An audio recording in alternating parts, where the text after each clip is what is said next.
The Innovation Rover, a stepping stone to human exploration at Holden Crater.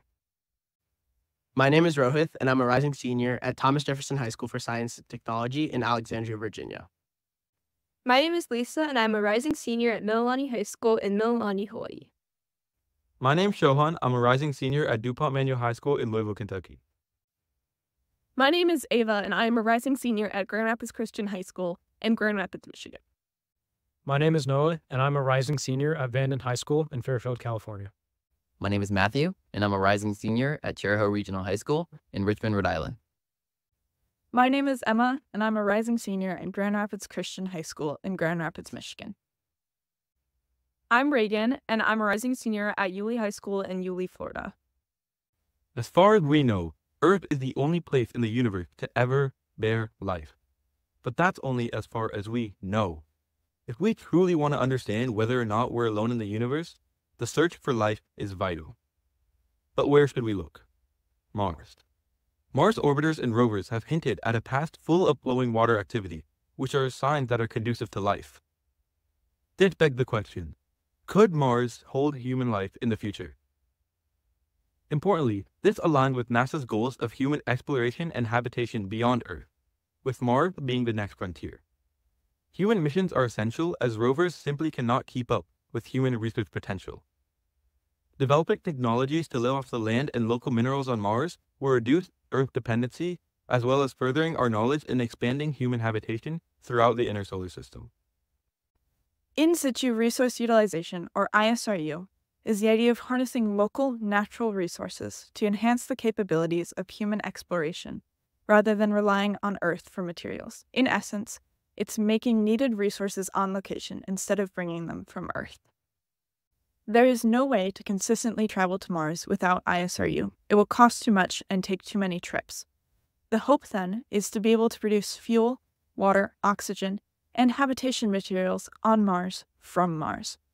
Possible Mars resources that can be used to do this include silicates, which hold the possibility for extraction of a variety of materials, including oxygen, which can then be used as a fuel propellant, and metals like iron and magnesium.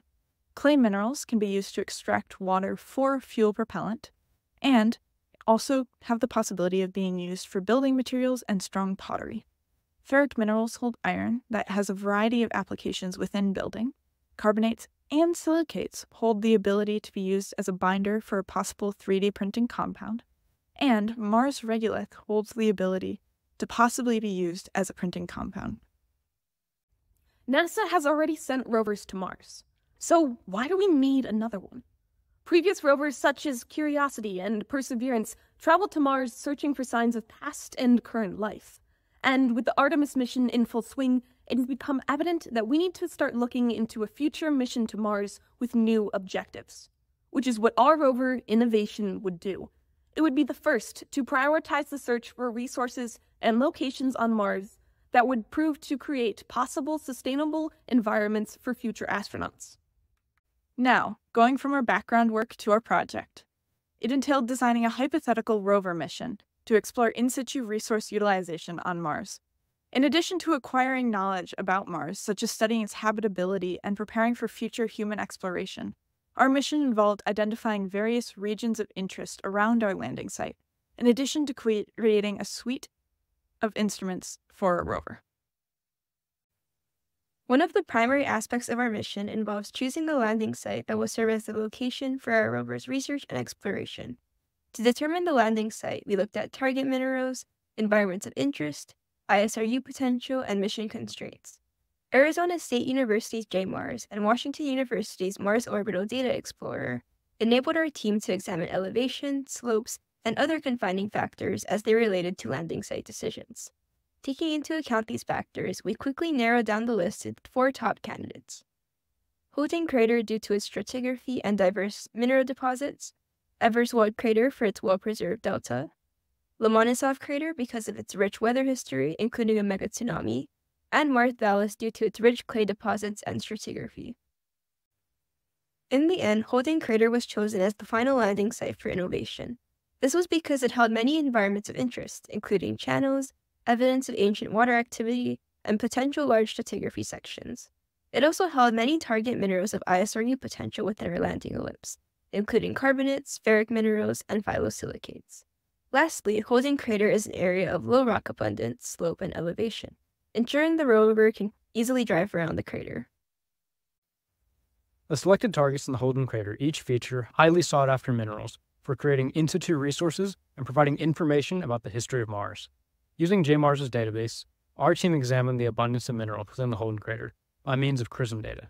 For example, locations 6, 7, 8, and 10 all were selected due to the presence of hydrated minerals and the potential for an in-situ binder in 3D printing, while other locations such as 2, 3, and 4 were selected for the presence of ferric minerals that can be used for construction, oxygen production, and fuel propellant. With the selected targets in mind, it was important that innovation be able to detect and collect the necessary data, which is what played into the selection of the instrument chosen in addition to safely landing the rover.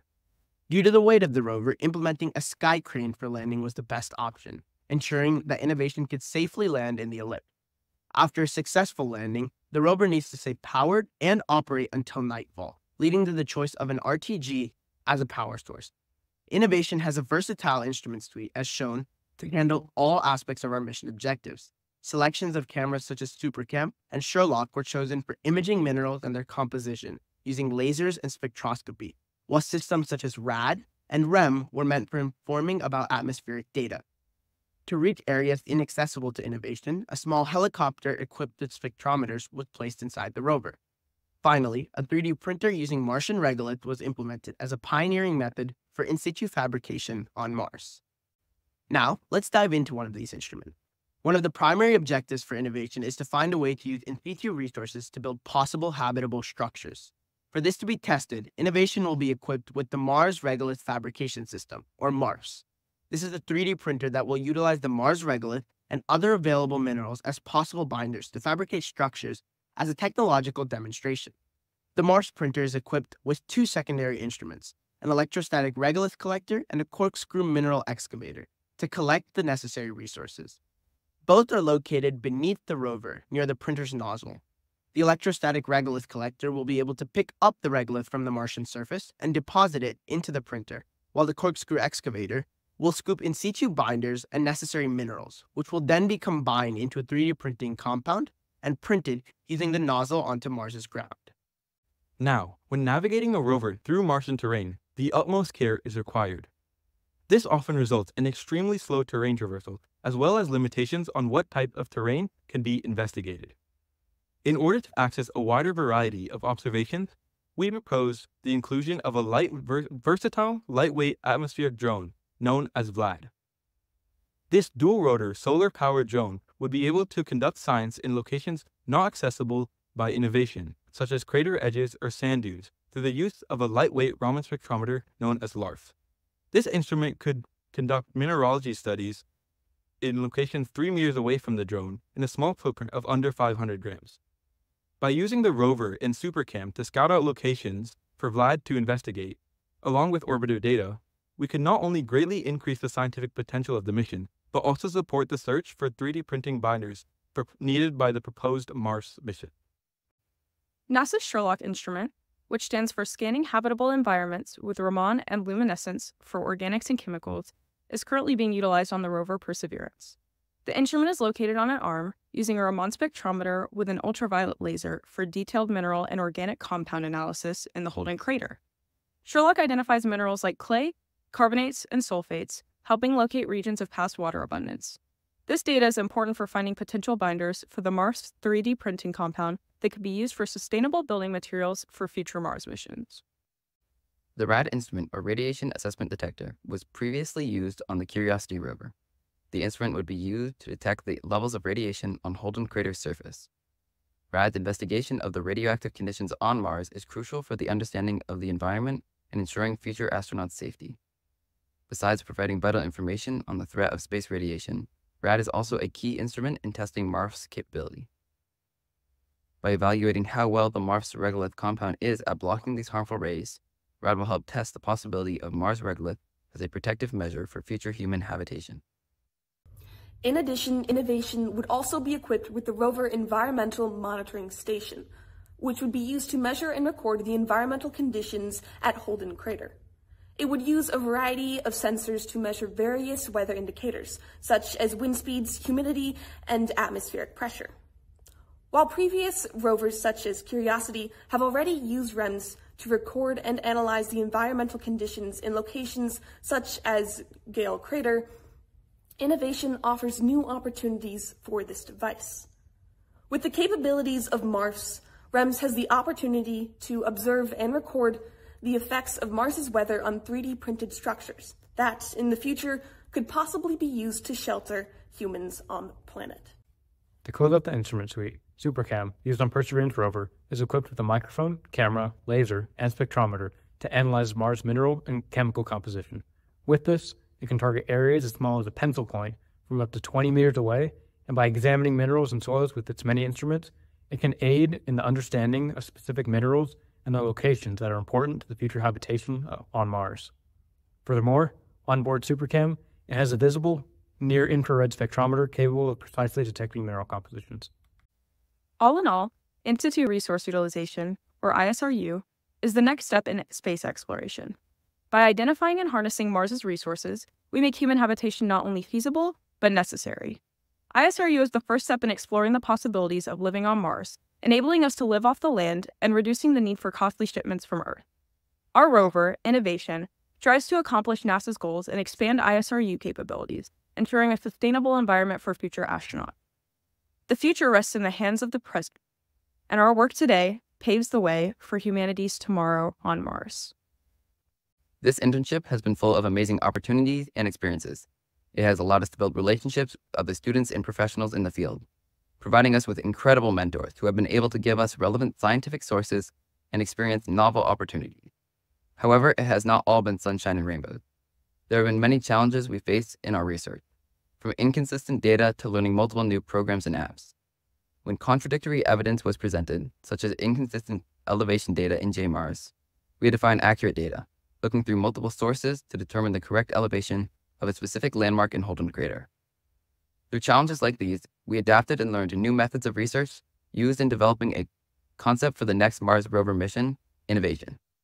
SEAS exposed me to the vast realm of scientific research pertaining to Mars exploration, a topic I have remained widely infatuated with since childhood.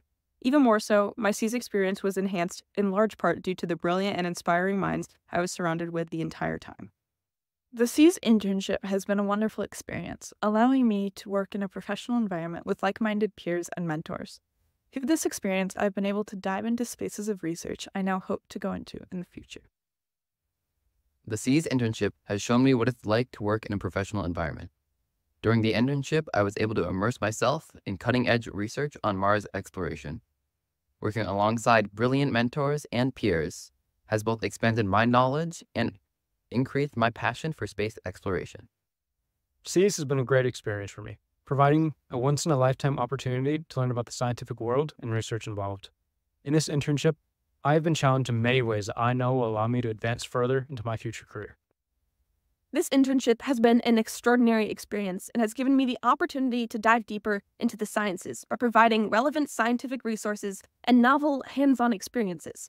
It has also allowed me to build connections with and to learn from other like-minded students and professionals in the field. SEAS has been an amazing opportunity for me, not only allowing me to connect with people of diverse backgrounds who share similar interests to me, but also to be able to have access to mentors who are knowledgeable in the topics I care the most about. I've learned so much in these 2 weeks and truly advanced my abilities as a researcher. SEAS has been a truly enriching experience, allowing me to work in a collaborative environment with peers and mentors that share my drive and passion for science. Through SEAS, I've been able to challenge myself and really understand the why behind the research I've been so drawn to these past few years. SEAS has provided me with the experience and opportunity to grow my skills and has allowed me to meet peers and professionals in the top of my prospective field. In addition to making great memories with fellow interns, it has served as a catalyst to my abilities as a scientist and researcher. Finally, we want to thank everyone over these past 2 weeks who has helped us develop and create this project. First, we want to thank the NASA SEAS program and the Center for Space Research at UT Austin for providing us with the resources and facility in order to conduct our research. In addition, we also want to thank the organizers, Ms. Margaret Baggio and Ms. Selena Miller. We also want to give a shout out to all the advisors that have helped us along the way, including Miss Molly Goldstein, Dr. Aditi Pandey, Miss Stephanie Hanover, and Miss Rebecca Siegfried. Next, we want to thank the University of Arizona and Washington University for JMARS and the Mars Orbital Data Explorer. Lastly, but definitely not least, we also want to give a big thanks to our project mentor, S.J. Ralston, and assistant project mentor, Todd Hefflinger, for guiding us through the entire project and helping us whenever needed.